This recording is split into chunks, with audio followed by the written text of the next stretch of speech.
Habang itinututok ni Jacob ang nagliliwanag na espiritual na kaanyuan ng sibat ni Atardar sa dambuhalang nilalang, maigi naman siya noong inaalalayan ni Mang Amado. Subalit hindi niya mapakawala ng sibat dahil sa malikot na paggalaw ng nilalang. Nagulat naman sila noon nang makita nila ang isang maladyablong nilalang na mabilis na lumilipad patungo sa kinaroroonan ng dyablo din ng karagatan. Binalot na rin noon ng makakapal na ulap ang kalangitan kasabay ng pagbuhos ng malakas na ulan.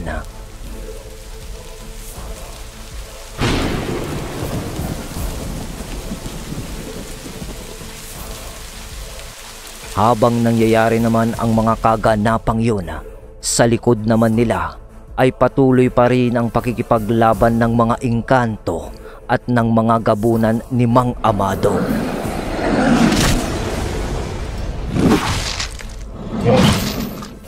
Pati na rin ang mga dalakit nung kasangga ni Jacob kontra sa mga berberoka. Marami na noon ang nakahandusay sa lupa na mga berberokang wala ng mga buhay. Subalit marami na rin ang pinsalang natatanggap ng mga engkanto. At ang mga gabunan naman nun ay naliligo na sa sarili nilang dugo.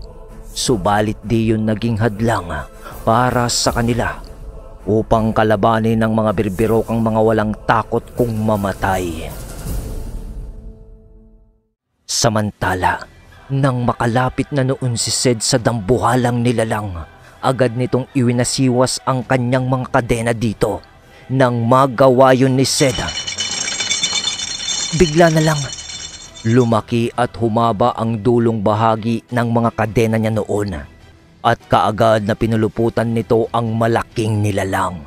Pinipigilan niya noon ang paggalaw ng nilalang na yun, habang maigi naman na inaamba ni Jacob ang sibat ni Atardar dito. Habang ginagawa yun ni Sed, sumisigaw siya noon kay Jacob ng, "Antingero, bilisan mo na! Bilisan mo! Habang napipigilan ko pa siya, babibitawan ko na ang kadenang hawak ko!" Sigaw noon ni Sed sa katauhan ng dyablo. Nang marinig yun ni Jacob, itinuon niya ang kanyang atensyon sa nilalang. At sa paghinto nito sa paggalaw, yun na ang pagkakataon ni Jacob upang bitawan ang sibat ni Atardar. Sa pagbitaw nun ni Jacob, mabilis yung kumawala sa ere at mabilis na tumarak sa katawan ng nilalang. Sa pagtarak ng sibat ni Atardar sa katawan ng dambuhalang nilalang, akala nila yun na ang katapusan ng digmaan. Subalit lalo yung nagpupumiglas hanggang sa makawala na ito sa pagkakagapos ng kadena ni Sed.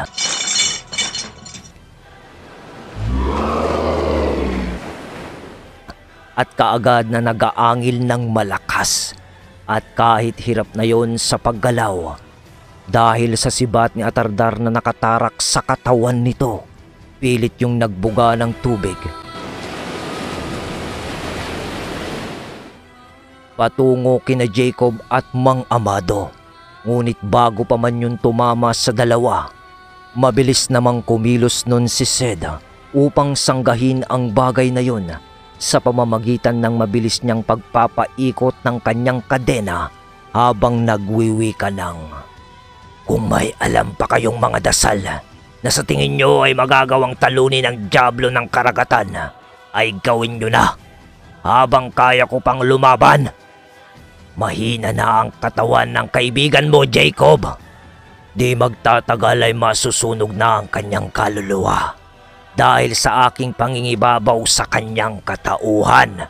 Pag nangyari yun, pareho kaming maglalaho sa mundong ito. Kaya kung may alam pa kayong ibang paraan, ay gawin mo na bago pa mahuli ang lahat." Gigil na wika ng dyablo sa katauhan ni Sed habang buong lakas na sinasangga ang tubig sa ibinubuga ng malaking nilalang. Sa pagkarinig ni Jacob, Pilit naman niyang ikinalma ang kanyang pag-iisip noon sa kabila ng mga nangyayari sa kanyang paligid.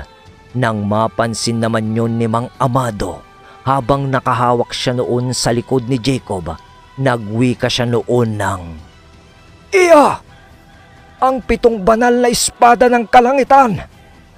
Kaya mo bang tawagin?" Tanong ni Mang Amado kay Jacob. Opo Mang Amado. Subalit ngayon ko lang po gagawin ang bagay na yon. Nag-aalala ho ako na baka magkamali ho ako at makatanggap po ako ng ribuelta ng usal na yon. Sagot naman ni Jacob. "Huwag kang mag-alala, iyo. Nasa likod mo ako. Handang umalalay. Sabayan mo lang ako sa pag-uusal at magagawa mong tawagin ang bagay na yon. Isasakripisyo ko na ang medalyon ng infinito. Matalo lang natin ang nilalang na yan." Muling wika ng matanda. Sa pagkakataong yun, ipinikit ni Jacob ang kanyang mga mata kasabay ng pagbuntong hininga. "Sa ngalan ng Diyos Ama at ng lahat ng iyong alagad na anghel, humihiling po ako sa inyo na ipagkaloob nyo sa amin ang sapat na lakas upang gapiin ang diablong nasa aming harapan." Wika ni Jacob kasunod ng pag-uusal niya ng mga orasyon upang tawagin ang 7 banal na espada ng kalangitan. Habang inuusal niya ang mga bagay na yun, nagdurugo na ang kanyang mga ilong nun at maging si Mang Amado na sinasabayan siya sa pag-uusal. Sumusuka na rin ng dugo. Subalit patuloy lang sila sa pag-uusal. Nakataas na noon ang isang kamay ni Mang Amado habang hawak ang medalyon ng infinito. Hanggang sa matapos nila yung gawin, idinipa ni Jacob ang kanyang mga kamay habang nakaharap sa langit ang mga palad niya noon. Ngunit di sumagi nun sa isipan ni Jacob na isa din nga palang diablo ang kaibigan niya. Maya-maya pa, biglang huminto ang pag-ulan at biglang bumukas ang kalangitan kasabay ng pagbaba ng liwanag mula dito. Nagulat naman noon ang lahat ng nilalang na nandoon sa mga kaganapang yun. Maging ang 2 diablong naglalaban ay nagulat din nang makita nila ang pangyayaring iyon. Kaya naman, dali-dali nung lumipad si Sed upang iwasan ang liwanag na nagmumula sa kalangitan, dahil siguradong masusunog ang kanyang katawan kapag nagawa siyang masinagan ng liwanag na yon. Subalit sa di inaasahang pangyayari, nahagip siya noon ng liwanag sa kabila niyang pakpak at braso. Kaya naman agad yung nasunog, kasabay ng paggewang-gewang niya sa ere, hanggang sa bumulusok siya noong pababa sa buhangin. Pagbagsak niya noon, sumuka siya noon ng napakaraming dugo. Kasabay noon, wala na ang kabila niyang pakpak. Pinilit niya noong bumangon mula sa kanyang pagkakalagbak, subalit hirap na hirap siyang gawin yun dahil sa pinsala niya noon sa kanyang katawan. "Isang bagay na lang ang magagawa natin, bata. Ang tawagin ng kadenang humahatak ng mga nilalang na nagmula sa impyerno." Wika ng demonyo noon sa wisyo ni Sed. Pinilit nitong bumangon at mabilis noon na inusalang pantawag ng mismong kadena ng impyerno. Matapos nila yung gawin, unti-unting namumula ang lugar na kinatatayuan noon ng dambuhalang malaahas na nilalang. Ilang sandali pa, biglang may umahon mula sa kinatatayuan nito na mga malalaking tanikala at kadena na nagbabaga at kaagad na pumulupot sa buong katawan ng dambuhalang nilalang. Matapos yun, bigla na lang naglaho sa katawan ni Sed ang diablo at naiwan ang katawang lupa ni Sed na walang malay. Dahil sa pangyayaring yun, tuluyan nang napako ang malaking nilalang sa kanyang kinatatayuan. Habang ang liwanag nun na nagmumula sa bumukas na kalangitan ay patuloy din sa pagtama ng sinag dito. Maya-maya pa, meron dong 7 liwanag na hugis krus na espada at marahang bumaba ang mga ito habang nakatutok sa malaking nilalang ang matutulis na bahagi ng mga ito. At sa pagkumpas ni Jacob ng kanyang mga kamay, mabilis na bumulusok ang liwanag na hugis krus patungo sa nilalang. At agad na bumaon yun sa katawan ng dambuhalang nilalang. Tanging pagsigaw na lamang ang nagawa nito habang nakagapos sa kadena ng impyerno at nakabaon sa katawan nito ang 7 liwanag na hugis krus. Matapos naman ang pangyayaring yun,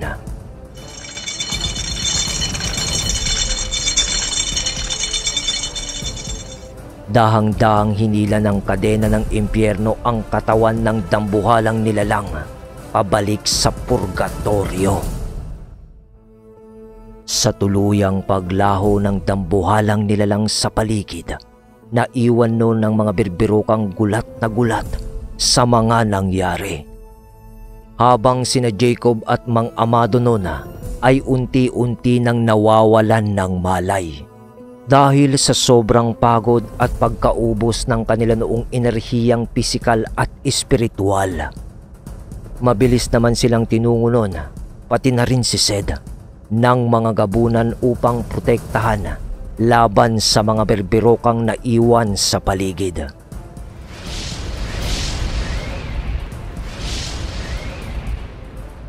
Nagtaka naman ang mga gabunan noon ni Mang Amado nang biglang maglaho na ang mga engkanto sa paligid habang naroon pa rin ang mga birbiroka. Naglaho na rin ang garuda noon sa katawan ni Mang Amado. Nabahala naman noon ang mga gabunan nang makita nilang marahan silang nilalapitan ng mga nanghihinang mga birbiroka. Subalit nanghihina na rin noon ang mga gabunan. Maya-maya, malapit na sa kanila noon ang mga birbiroka, kaya naman kahit na nahihirapan na noon ang mga gabunan, buong lakas pa rin nilang hinarap ang mga birbirokang yon. Ngunit nagulat naman sila noon sa mga sumunod na nangyari. Nang bigla na lang magmistulang mga abo ang mga birbiroka sa buong paligid. At tuluyan nang naglaho ang mga ito. Matapos masaksiyan ng mga gabunan ng pangyayaring yun, dito na sila kumalma at nagpalit na sa pagiging tao. Subalit matapos silang bumalik sa pagiging tao, agad na bumigat noon ang kanilang mga katawan kasabay ng pagbagsak nila noon sa lupa na tuluyan nang nawalan ng malay. Sa makatuwid, ang pangkat noon ni Jacob at Sed ay naiwan sa tabi ng dalampasigan na mga walang malay.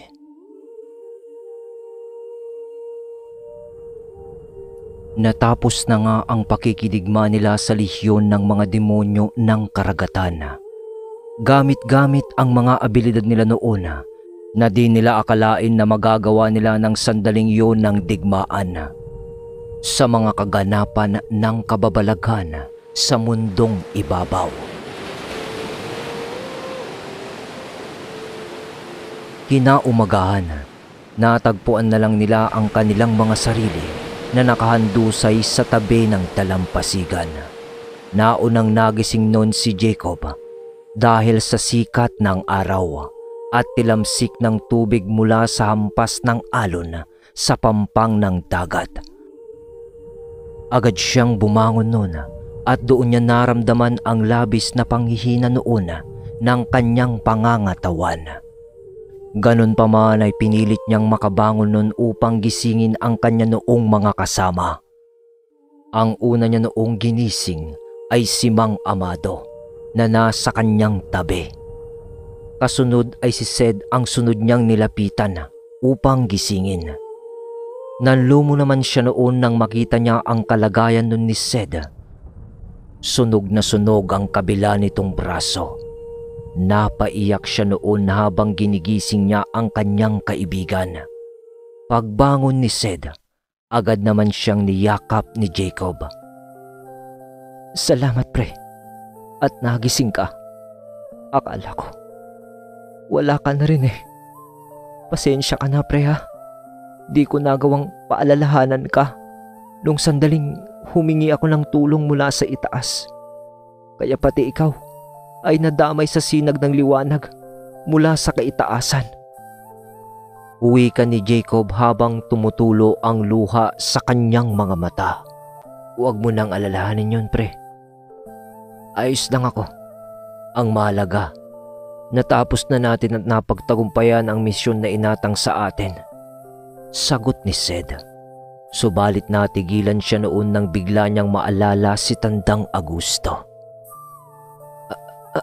Pre, si Tatang. Uwi ka ni Sed habang unti-unti na ring bumabalong sa kanyang mga mata ang luha niya.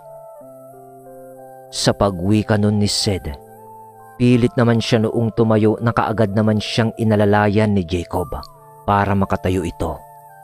Sa pagsipat nila noon sa kinaroroonan ng walang buhay na katawan ni Tandang Augusto, nakita nila na nandoon na si Mang Amado. Ang mga gabunan naman noon ay paika-ika habang marahang tumatayo sa kanilang kinaroroonan. Marahan silang naglakad nung magkaibigan upang lapitan si Mang Amado na nooy nasa tabi ng bangkay ni Tandang Augusto. Sa kanilang paglalakad noon, ramdam na ramdam nila noon ang labis na pagod at sakit ng katawan. Nanglilimahid pa sila noon sa mga natuyong dugo ng mga nilalang. Tiniis nila noon ang kanilang mga nararamdaman. Makalapit lamang sa nooy nangingitim na bangkay ni Tandang Augusto. Ilang minuto pa ang lumipas, tuluyan na nga silang nakalapit dito. Nang mga sandaling yun, ay tuluyan ng umagos ang kanilang mga luha dahil sa nakita nilang kalunos-lunos na sinapit ni Tandang Augusto. Napakalayo na ng normal na itsura ng katawan nito sa kasalukuyang kalagayan ng katawan nito ng sandaling iyon. Magang-maga kasi ang mga kalamnan nun na halos magkulay talong na ang balat nito sa buo niyang katawan dahil sa dami ng lason na natamo nito mula sa mga berberoka. Nang mga oras na yun ay napapahigbi na rin si Mang Amado dahil sa emosyong pinipilit niya noong pigilang ilabas. Ang mga gabunan naman nun ay nakatayo sa kanilang tabi habang pinagmamasdan ang mga kaganapan. Maya-maya, inakbayan noon ni Mang Amado ang magkaibigan habang bakas na rin sa mukha nito ang labis na pagdadalamhati kasabay ng pagwiwika niya ng, "Mga iho, di na sayang ang ating mga ginawa. Natalo natin ang mga demonyo.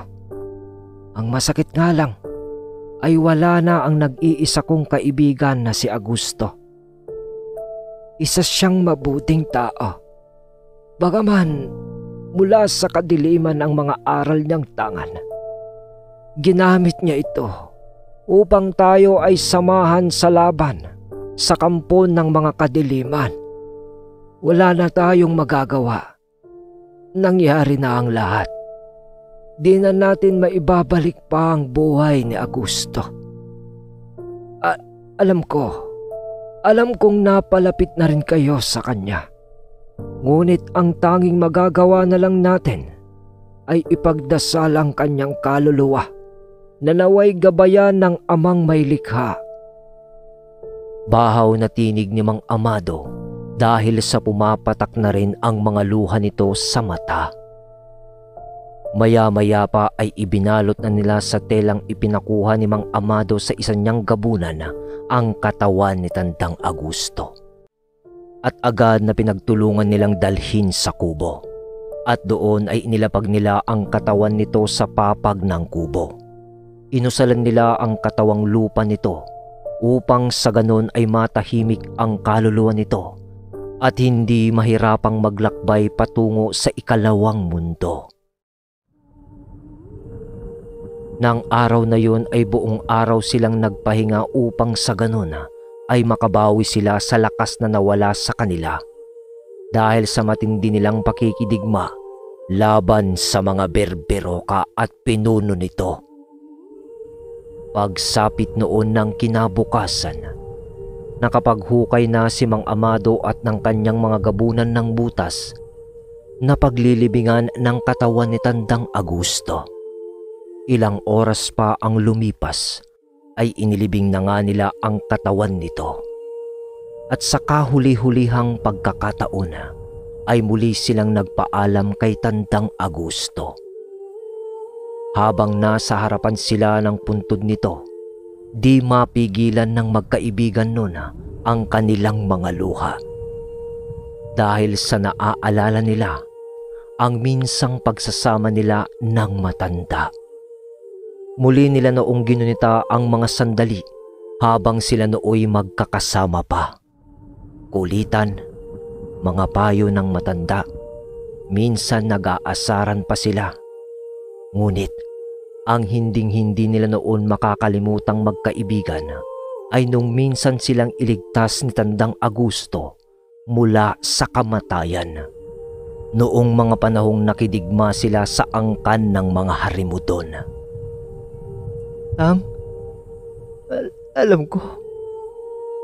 Alam ko kung nasa mabuti na kayong kalagayan. Ngayon ay kasama niyo na ang ating ama. Huwag po kayong mag-alala.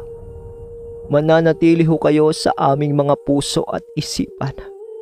Marami hong salamat sa lahat ng kabutihan ninyong nagawa. Kami ho ni Sed, na aking kaibigan, ay lubos na nagpapasalamat sa inyo na kayo ay dumaan sa aming talambuhay. Muli ho tang, paalam. Huling wika ni Jacob bago nila tuluyang lisanin ang puntod ni Tandang Agusto. Ngunit bago nila yon tuluyang lisanin, tinaniman muna ni Mang Amado ng isang buto ng punong kahoy ang puntod ni Tandang Agusto upang magsilbing tanda paglaki nito. Dinasalan din yon ng matanda upang kahit papaano ay walang masamang elemento ang makalapit dito at magtangkang kuhanin ang mga tangang abilidad nito bilang mambabarang. Makalipas ang ilang araw, dala-dala pa rin nilang tatlo sa kanilang mga damdamin ang masalimuot na karanasan nila sa mga berberoka at ang lungkot na kanilang naramdaman dahil sa pagpanaw ni Tandang Agusto.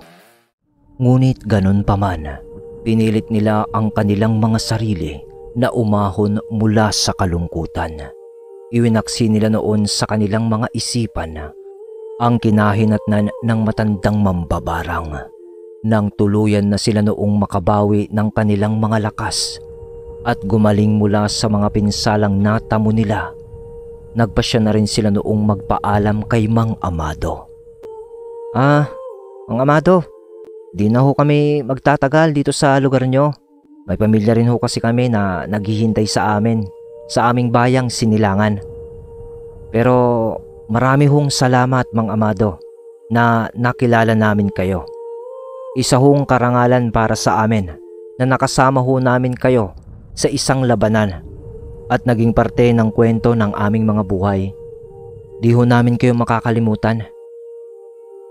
Pagpapaalam na wika ni Jacob kay Mang Amado.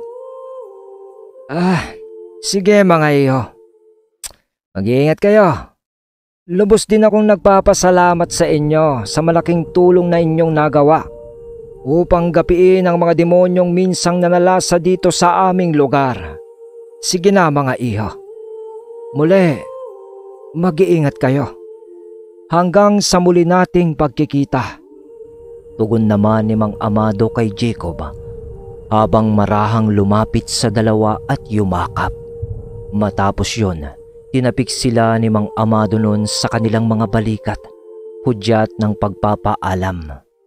Nabanggit din sa kanila noon ni Mang Amado na naglaho na ang kanyang medalyon ng infinito, kasabay ng paglaho ng Diablong Dagat. Nang mga oras na yon ay nandun na rin ang mga gabunan ni Mang Amado na tanging tango na lang ang naging tugon nila sa kanilang pagpapaalam. Habang naglalakad ang dalawa noon upang tunguhin ang kinaroroonan noon ng kanilang mga kabayo, nakatitig naman noon si Sed sa kanyang braso na may halong pagtataka.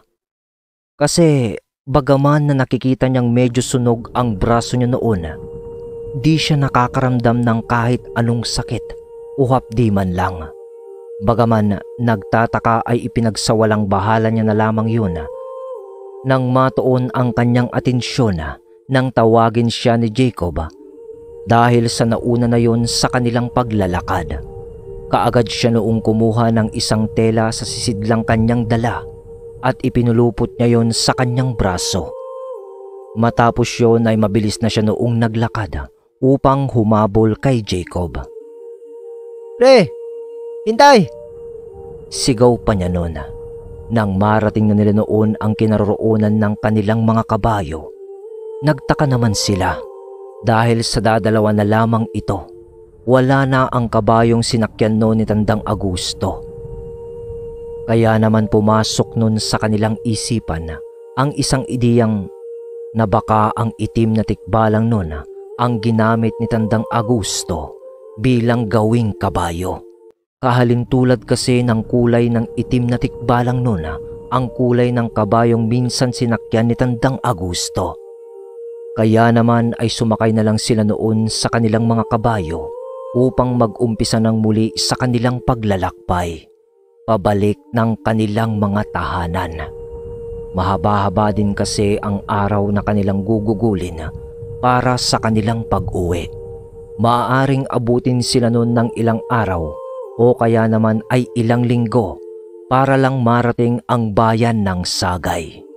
Dadaan pa kasi sila noon sa Guimaras upang ipaalam sa pinunong maestro nila ang naging matagumpay nilang misyon at ang nangyari sa isang antingero na kanilang tinulungan.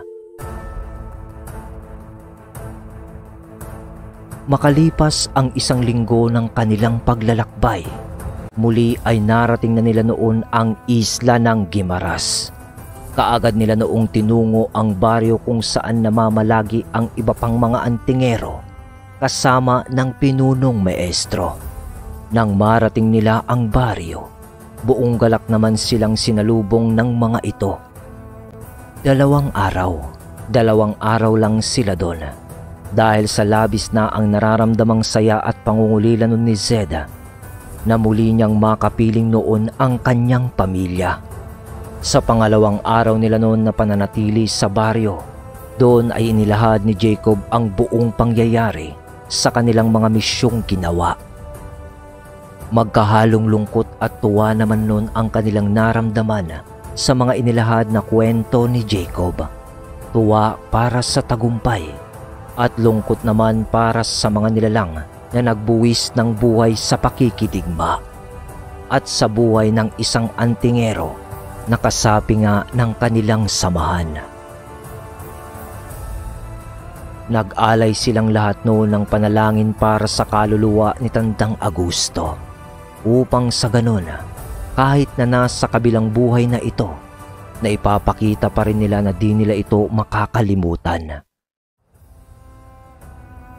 Sa pagsapit ng 3 araw, doon na sila nagpaalam sa mga kasama nilang antingero sa Guimaras. Di naman na sila noon tinutulan pa ng kanilang mga kasama sa kanilang nais dahil sa karapatan din naman nila noon na makapiling nila ang kanilang pamilya. Sumama noon si Jacob kay Sed gaya ng pangakong binitiwan niya noon sa pamilya ng kaibigan niyang gabunan. At dahil sa medyo malaki naman nun ang bangkang nasakyan nila mula sa Dumangas patungo ng Guimaras, ay nagawa din nilang maisakay ang kanilang mga kabayo. At sa pag-alis nila noon sa lugar ng Guimaras, humiling sila noon ng isang malaking bangka upang sa ganun ay magawa din nilang maisama ang kanilang mga kabayo sa kanilang pag-uwi. Mahalaga kasi para sa kanila ang mga kabayong yun dahil sa bigay sa kanila yun ng mga nilalang na masasabi na ding nabibilang sa kapamilya ni Zed. Makalipas lang ng ilang oras, narating na nila noon ang bayan ng Bacolod. Mabilis sila noong bumaba kasama ng kanilang mga kabayo. Agad naman silang nagpasalamat noon sa naghatid sa kanila at agad na umalis. Di na sila noon nagtagal masyado sa lugar ng Bacolod at naghanap lang sila doon ng makakainan. At pagkatapos nilang kumain, agad din nila noong binagtas ang daan papauwi sa baryo ng Sagay.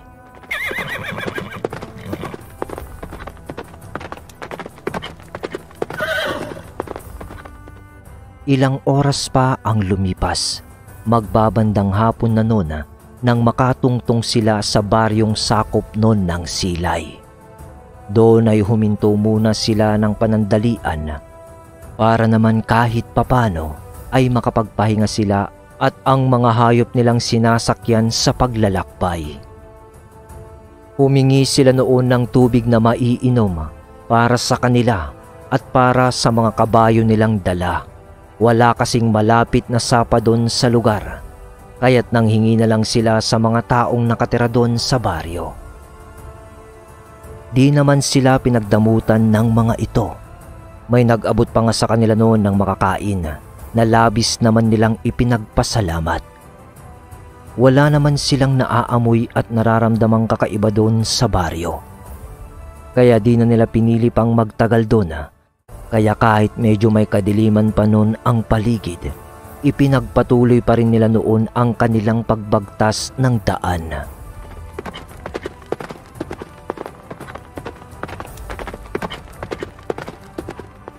Maya-maya pa, may nadaanan sila noon na isang malawak na taniman ng tubo.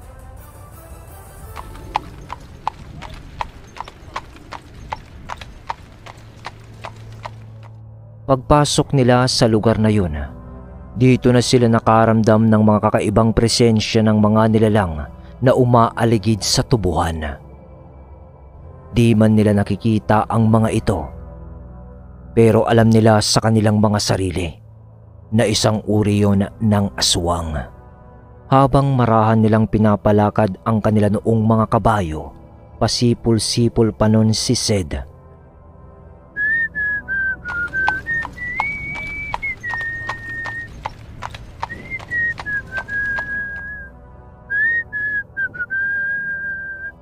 Upang di sila mahalata ng mga nilalang na nararamdaman nila ang mga ito.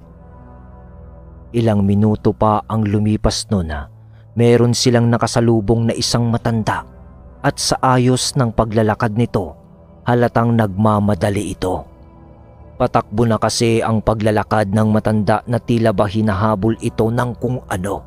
Tinawag pa nila ang matandang yun, subalit di sila nito nagawang lingunin. Sa kanila noong pagbagtas ng daanan, panandalian sila noong natigilan ng may nasipat sila noong isang bahay at may nararamdaman sila mula doon na kakaiba.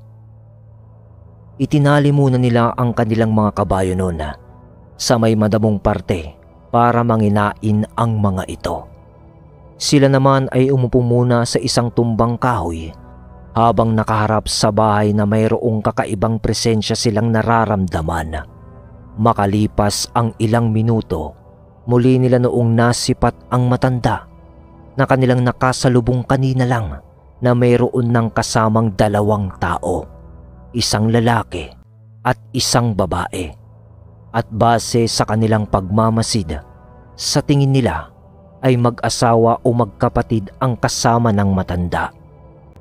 Nakita nilang tumungo yun sa bahay na kanilang pinagmamasdan mula sa malayo. Ilang minuto pa ulit ang lumipas. May lumabas naman mula doon sa bahay na yun na isang lalaki. Tapos pagbalik nun, may kasama na yung isang matanda. Nasipat nun ni Jacob ang espiritual nitong enerhiya, subalit di yun gaanong kalakasan. Kaya naman napagtanto niya na isa lamang albularyo ang matandang kasama ng lalaki na merong mababaw na kaalaman pagdating sa espiritual. Kaya naman naisip na nilang lapitan ng bahay upang alamin kung ano ba ang kasalukuyang nangyayari doon. Habang naglalakad sila noon, pansin ni Sed ang pagseryoso ni Jacob habang tahimik na naglalakad ito.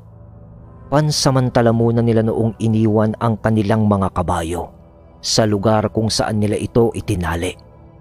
Habang tahimik noon na naglalakad si Jacob at Sed, umandar ang kapilyuhan nitong si Sed. Tahimik siya noong nagpalit ng anyo bilang normal na aswang na hindi nararamdaman ni Jacob. Pangiti-ngiti pa ito habang ginagawa niya yun. Habang seryoso namang naglalakad noon si Jacob, di niya napapansin ang mga pinaggagawa ni Sed sa kanyang likuran. Nang bigla na lang lumitaw noon si Sed sa kanyang harapan habang nagsasabi ng, "Muna ba?" Panggugulat na salita ni Sed sa kanyang kaibigan. Sed, ikaw talaga oo." Gulat na sigaw naman ni Jacob na napamura pa.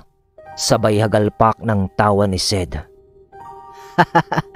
Di nga ako nagkamali pare, magugulutin ka pa rin. Lang yan naman pre. Ano ka ba? Di nga ako mamamatay sa labanan. Papatay mo naman ako sa gulat. Matawa-tawang wika ni Jacob habang sapo ang dibdib dahil sa gulat. Halika na nga. Dagdag pa nito. Malapit na sila noon sa bahay habang pinipigilan nun ni Sed ang matawa sa pamamagitan ng pagsipol na tila ba wala siyang ginawa.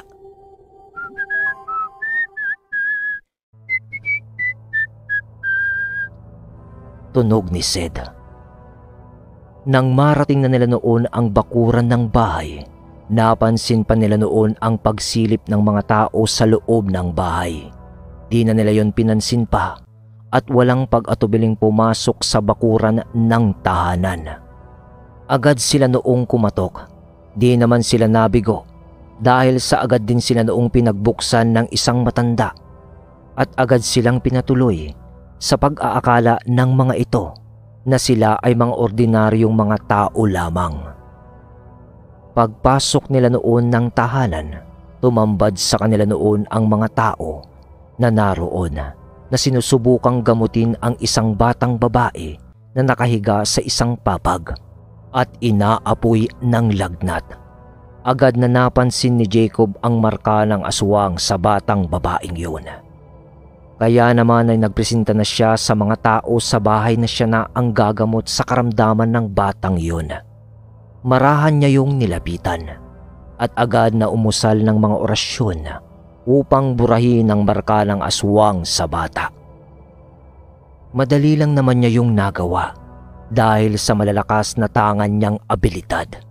Ilang oras lang din naman noon ang lumipas, unti-unti nang bumubuti ang kalagayan ng batang babae. Subalit ilang minuto lang ang lumipas din habang nagkwekwentuhan sila noon. Naramdaman ng magkaibigan ang mga nilalang na umaaligid sa buong bahay. Agad na iminungkahi ni Sed na siya na ang bahala sa mga yon. Sa paglabas dun ni Sed sa bahay, agad na tumambad sa kanya nun ang mga aswang na kung tawagin ay mga antutuno. Mahihina lang naman ang mga ganoong klase ng mga aswang.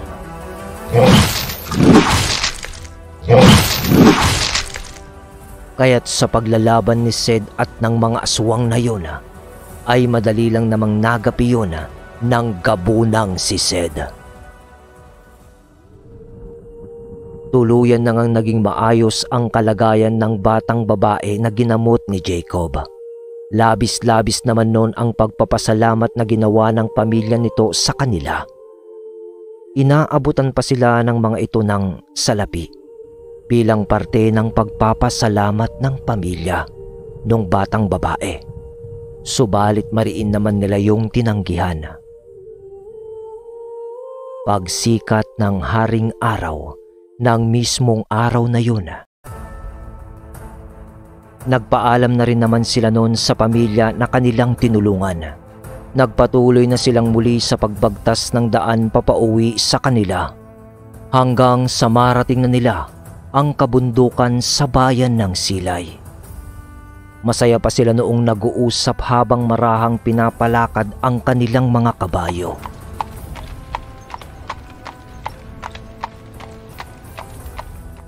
Di pa man sila noon nakakalampas sa magubat na parte ng bundok. Nasipat noon ni Sed ang isang lalaki na mabilis na tumatakbo patungo sa kanila. At agad niya yung nakilala. Si Mando. Si Mando ang lalaking mabilis na tumatakbo patungo sa kanila. Kaya't pansamantala sila noong huminto upang hintaying makalapit sa kanila si Mando. At nang tuluyan na nga itong makalapit sa kanila, agad itong nagwika ng, Hindi nga ako nagkamali. Ikaw nga yan, Sed. Ginoong Jacob, ikinagagalak ko uling makita kayo. At nagpapasalamat ho ako kasi nakauwi po kayo ng ligtas. Ang tagal na ho namin kayong hinihintay. Wika ni Mando pagkalapit nito sa magkaibigan. Ako din naman ho, Manong Mando. Halina ho kayo at uuwi na ho tayo. At teka nga pala ho, ano ho ba ang ginagawa nyo dito sa lugar ng Silay? Sina Tiyo Turo ho at ang aking mag-ina, asan ho sila? Ayos lang ba sila? Sunod-sunod na tanong naman ni Sed kay Mando. Iyo, di ko na kailangang sumakay. Ayos lang naman si Pinunong Arturo at ang iyong mag-ina. Nandito na ang tirahan natin sa Silay. Sumama na lang kayo sa akin patungo sa ating bagong tirahan. At kay Pinunong Arturo na ho kayo makipag-usap. Tugon naman ni Mando. Nagtataka man ang magkaibigan, pinili na lang nilang sumama kay Mando. Makalipas lang ang ilang minuto, nasilayan na nga nila ang bagong baryo ng pamilya ng Hiran sa lugar ng Silay.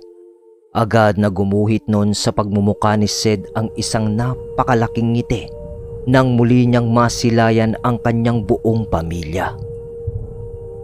Agad na ipinagsabi ni Mando doon sa buong baryo na nakabalik na si Sed kasama ang antingerong si Jacob. Kaya naman lahat ng taong naroon ay halos sumalubong sa kanila. Tuwang-tuwa ang mga ito nang makita nilang muli ang gabunan ng kanilang lahi na kasama ang antingero na kaibigan nito. Maya-maya pa, napaluhan naman nun sa galak si Sed nang makita niya si Tandang Arturo at Micaela habang si Dara ay mabilis na tumatakbo papalapit sa kanila. Agad siyang bumaba sa kabayo upang hintayin ang paglapit ni Dara sa kanya. Paglapit nito kay Sed, agad na nagwika si Dara ng, Tay, salamat at nakauwi ka na. Miss na ho kita. At saka ni Inay. Pati na rin po ni Lolo. Agad na wika ni Dara habang nakayakap ito sa kanyang ama. Gumanti rin naman siya noon ng pagyakap sa kanyang anak, sabay haplos sa ulo ni Dara habang nagwiwika ng, Anak, nandito si Itay. Miss na din kita, anak. Pati ang inay mo. Sagot naman ni Sed. Si Jacob naman ng sandali na yun ay bumaba na rin sa sinasakyan niyang kabayo. Ipinaubayan na niya noon kay Mando ang mga kabayo nilang dala upang maitali sa paligid para makapanginain at makapagpahinga na din. Matapos ng mga sandaling yun, inaya na sila noon ni Tandang Arturo para pumasok ng kubo nito. Mahigpit na yakap naman noon ang isinalubong ni Micaela kay Sed. Sabay sabi ng, Mahal, kumusta ka na? Salamat naman at nakauwi ka na. Alam mo ba na araw-araw kami nag-aalala para sa'yo? wika ni Micaela. Ganoon din naman ako, mahal. Palagi ko kayong naiisip ng ating anak. Pero ngayon nakauwi na ako. Pangako, di na ako muling aalis pa. Sagot ni Seda habang mahigpit ding nakayakap kay Micaela. Matapos yun ay lumapit din siya kay Tandang Arturo at agad na kinumusta. Si Jacob naman ay nasa labas ng kubo habang nakikipag-usap sa iilang mga bangkilan ng baryo. Maya-maya pa, nagwika noon si Tandang Arturo ng, Iho, tawagin mo ang kaibigan mo. Kumain muna tayo. At pagkatapos ay magpahinga muna kayo. Alam naming pagod na pagod kayo. Sige na. At sa paggising nyo, marami tayong pag-uusapang mga bagay-bagay. Ha? Sa ngayon, igugol nyo muna ang inyong oras para sa pagpapahinga. wika ni Tandang Arturo na nooy nakaupo na sa isang tumba-tumbang bangko. Nang marinig yun ni Sed, di naman na siya tumutol pa. Ramdam din naman niya kasi noon ang pagod at puyat sa kanilang paglalakbay. Tinawag niya noon si Jacob upang ayaing kumain at pagkatapos ay matulog na. Agad din namang pumasok noon si Jacob sa kubo na nakangiti bilang pagbati kay Tandang Augusto. Agad din naman sila nung hinainan noon ni Micaela ng makakain. At nang matapos na silang kumain, pahinga lang sila saglit at agad na ring natulog. Nagtataka naman noon si Micaela habang pinagmamasdan niya ang kanyang asawa. Agaw pansin kasi noon ng braso ni Sed na mayroong bendang tela. Ngunit ganun pa man, di na niya muna ito inabala sa pagtulog nito. Ilang oras ang lumipas. Malalim na ang gabi nang magising sila noong dalawa. Pagmulat ni Sed, nakita niya noon ang kanyang mag-ina habang mahimbing na natutulog sa tabi niya. Samantalang si Tandang Arturo naman noon ay gising pa. Habang nakaupo sa tumba-tumbang bangko, habang si Jacob naman nakaupo na sa kabilang banda ng kubo. Habang nakasandal sa dingding. Ilang minuto lang ang lumipas, nagsalita na si Tandang Arturo tungkol sa mga naganap noong mga panahong wala sila sa dati nilang baryo. Ayon sa matanda, isang grupo ng militar noon ang nakatuklas sa kanilang baryo sa Sagay dahil sa paghahanap sa isang tao na rebelde. At nang mapasok ng mga militar ang lugar na yun, nagkaroon ng malawakang sagupaan. Marami ang nagbuwis ng buhay ng sandaling yun sa mga militar at maging sa kanilang mga aswang. Pero di naman yun masyadong nagtagal dahil sa umatras ang mga militar dahil sa pagkaubos ng iba nilang kasama. Mula noon ay lumipat na sila ng tirahan bago pa muling maulit ang kaganapang iyon. Ang pamilya naman noon ng gabunang kasama nilang naninirahan sa dati nilang baryo ay lumipat na sa ibang bayan sa mga kamag-anak nila na ordinaryong tao lamang. At ayon pa kay Tandang Arturo na dito nila piniling manirahan sa Silay upang sa ganun ay walang makaalam na dito na sila lumipat. Subalit mayroong pa ring problema. Dahil sa teritoryo ng mga ikugan ang lugar na kanilang nilipatan.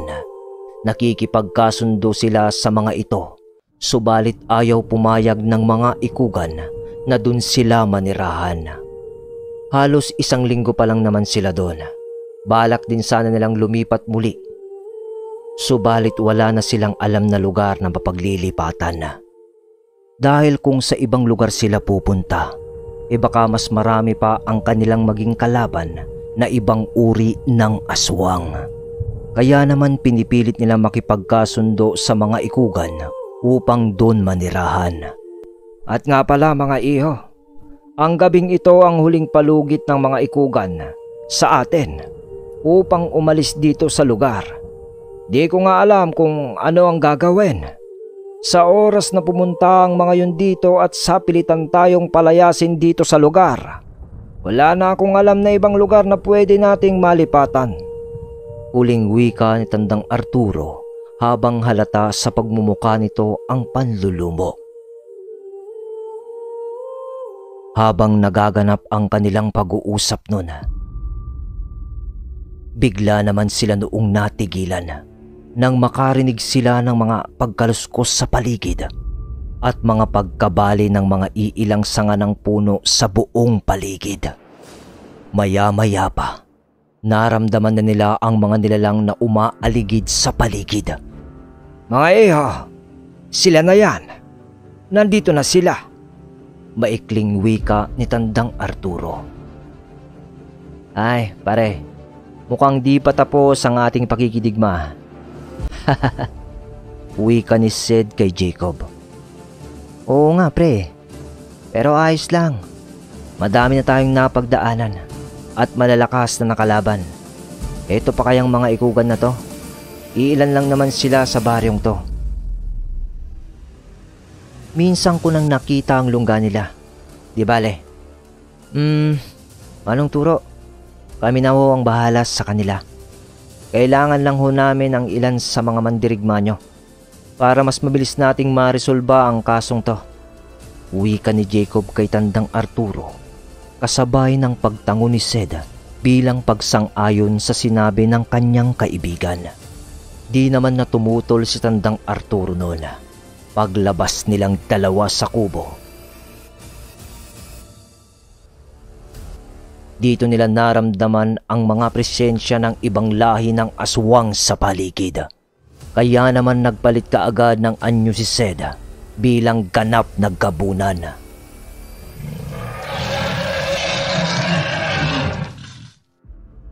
Nagtaka naman siya noon nang makita niya ang kamay niya nang matanggal ang benda nito dahil nagkukulay baga ang mga ugat at napakasulido ng mga kuko nito. Halos triple ang tigas noon kumpara sa normal na kuko niya bilang ganap na gabunan. Nanlaki din ang mata nun ni Jacob nang makita niya ang kamay ni Sed na nagmistulang kamay ng Diablo. Nang matigilan si Sed, nang magwika ang Diablo sa isipan niya ng huwag ka nang magtaka. Naputol kasi ang pisikal na parte ng braso mo nung sandaling nakikipaglaban tayo sa Bakunawa. At iyang kamay na yan ay ang espiritual na bahagi ng aking katawan na ibinigay ko sa iyo para maging parte ng pisikal mong katawan. Lalabas lang yan sa tuwing nasa anyo ka bilang gabunan. Nga pala bata, di mo na magagamit ang kadena ng impyerno sa sandaling ito dahil sa iginapos ko yon sa katawan ng Diablo ng karagatan. Subalit tangan ng kamay na yan ang iilan sa aking mga abilidad. Magagamit mo yan sa ating huling pakikipaglaban na magkasama dahil salilisanin ko na ang iyong katawan. Pero di ibig sabihin nun, malaya ka na mula sa akin. Babalik pa rin naman ako paglipas ng 10 taon. Sige na, eto na ang huling laban na makakasama mo ako. Paliwanag ng Diablo sa isipan nun ni Sed. Sa pagkarinig nun ni Sed, napangiti naman siya ng bahagya dahil sa nabanggit ng Diablo na lilisanin na nito ang kanyang katawan ng mahabang panahon. Bagaman babalik pa ito, alam niya sa kanyang sarili na makakapamuhay siya ng normal sa loob ng panahong wala ang demonyo sa kanyang katauhan.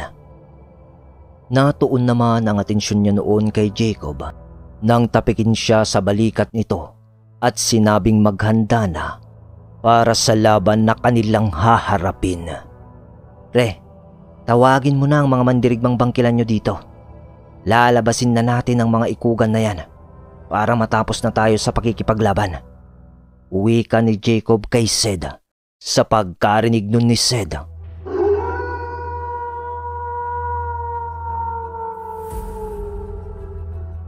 umalulong siya noon dahilan upang magising ang mga kasama nila sa baryo. Mabilis na lumapit sa kanila noon ang mga mandirigmang bangkilan sa pangunguna ni Mando. Lumabas na sila noon ng baryo upang kaharapin ang mga ikugan na nasa paligid. Natigilan naman sila nang biglang may lumapag sa kanilang harapan na isang malaunggoy na nilalang habang nagwiwika ng, "Mga bangkilan, tapos na ang palugit na ibinigay namin sa inyo. Makakaalis na kayo dito sa aming teritoryo. Kung magmamatigas kayo, wala na kaming magagawa, kundi ang sapilitang kayong itaboy dito sa aming lugar." Uwi ka ng nilalang. Antingero at Gabunan, nandito na pala kayo. Tignan mo nga naman, makakaganti na rin kami sa iyo, Antingero. Di pa namin nakakalimutan ang iyong ginawang pagpaslang sa isa naming kapatid. Humanda ka. Dahil nandito ka na rin lang, damay-damay na kayo. Dugo sa dugo, lahi sa lahi, at buhay sa buhay. Alam naming di kayo aalis dito sa lugar na ito, kaya makikita nyo ang inyong hinahanap. Gigil na wika ng isang ikugan. Matapos yung mabanggit ng ikugan, meron pang 7 na lumapag nun sa kanilang harapan mula sa itaas ng puno. Nagaangil ang mga ito habang iwinawagayway ang kanilang mga mahahabang buntot. Nakatuon ang mga paningin ng mga ito kay Jacob. "Umanda ka na, Antingero!" Huling wika ng isang ikugan. Kasabay noon ang mga pagkahig ng mga ito sa lupa, na waring gigil na makaganti kay Jacob. Subalit lumakad noon pauna si Zed kasama ng mga mandirigmang bangkilan habang nagsasabi ng, "Di ba kami ang pakay nyo? Bakit ngayon tila ba pati ang kaibigan ko ay idanadamay nyo? Saka wala namang kaming balak agawin ng teritoryo. Makikitira lang kami.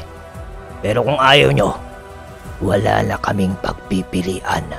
Kung hindi ang lumaban dahil nakasalalay dito ang buhay ng aming lahi." Wika ni Sed habang marahang naglalakad patungo sa tabi ni Jacob. "Basta wala nang palipaliwanag pa, paalisin namin kayo sa lugar na to at papatayin namin ang Antingero na yan." Huling wika ng nilalang. Matapos yon ay umangil ang mga yun ng kakaiba, kasabay ng mabilisang pagsugod ng mga ito sa pangkat ni Sed at Jacob. Mabilis na nag-usal nun si Jacob na mga pambakod mula sa kanyang puder sa katawan, kasabay ng pagbunot niya ng sangkot, sabay ihip ng mga dasal dito. Ang mga bangkilan naman noon ay agad na nagpalit ng anyo bilang mga malalaking baboy ramo.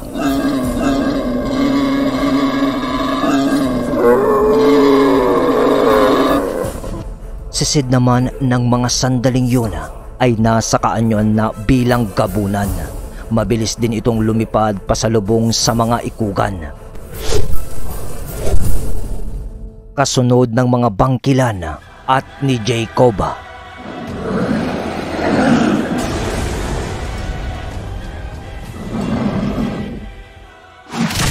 Halos madumog ng mga bagong mandirigmang bangkilan ang iba sa mga ikugan dahil sa kukonti lang naman ang bilang ng mga ito. Sa nakaharap noon ni Jacob na isang ikugan, agad niya itong napaluhod sa pamamagitan ng pagbato dito ng malakas na tigalpo. Pagbagsak noon sa lupa, Agad niya yung inusalan ng mga pamakong dasal. Sa pagbagsak naman nun ni Sed sa isang ikugan, gamit ang kaliwa niyang kamay, halos tumilapon yun kasabay ng pagsuka nito ng dugo. At halos magdilim ang mga paningin ng nilalang dahil sa lakas ng pagtama sa kanya ng sapak ng gabunan. Di na yun halos makagalaw ng sandaling iyon. Ang mga mandirigmang bangkilan naman nun ay kasalukuyang pinagtutulong-tulungan ang iba pang ikugan.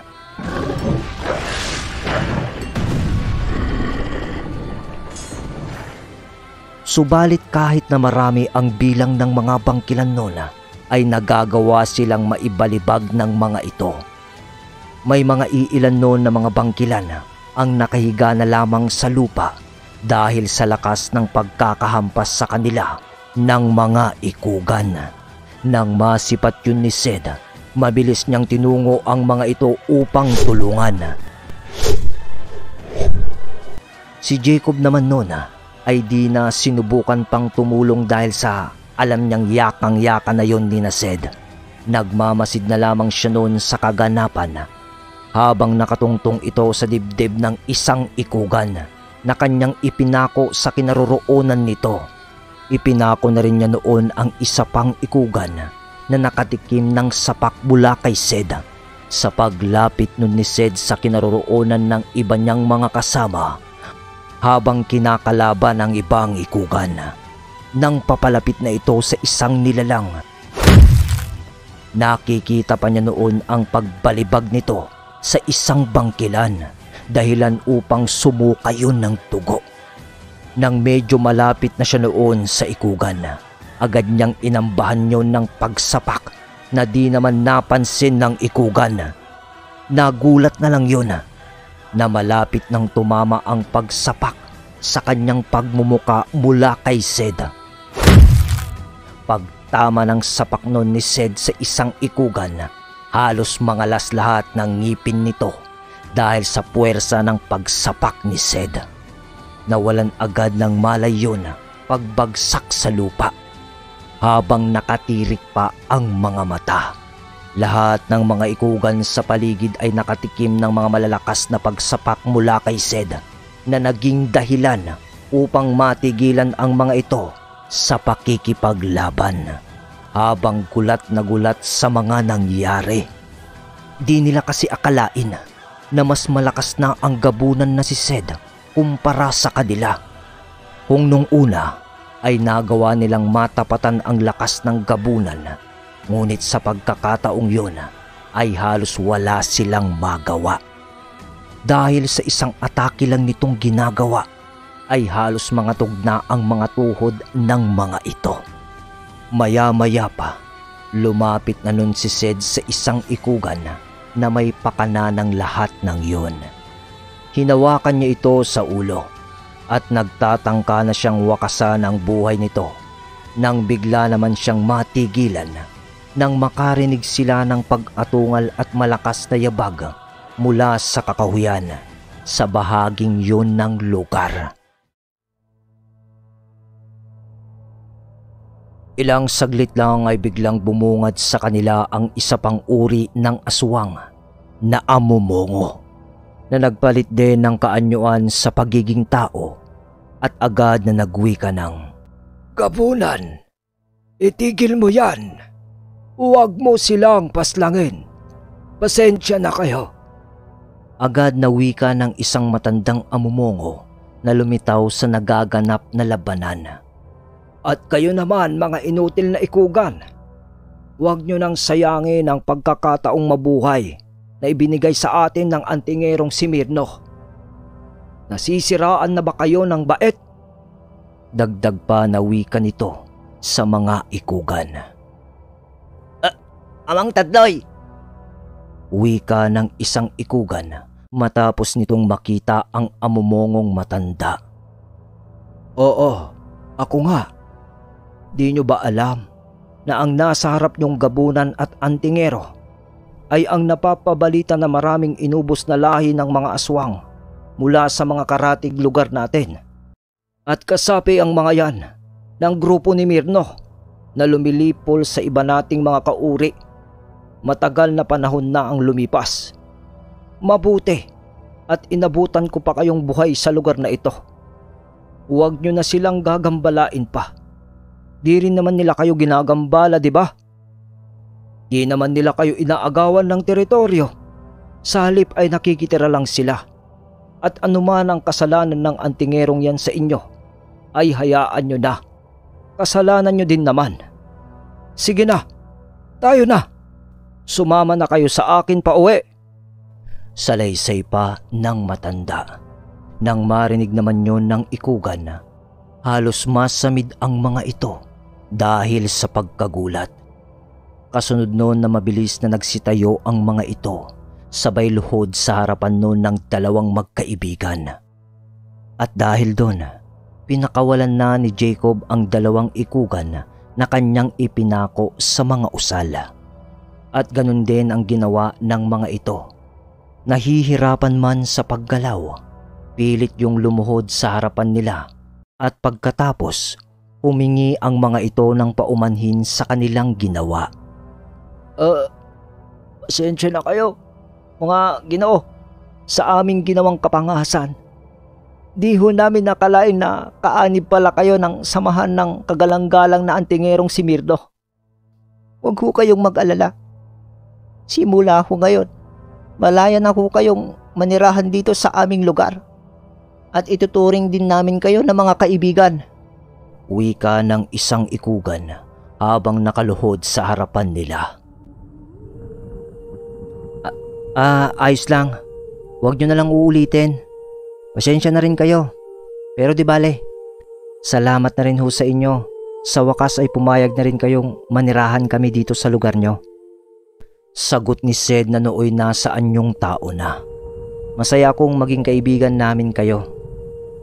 Dagdag pa na wika ni Sed.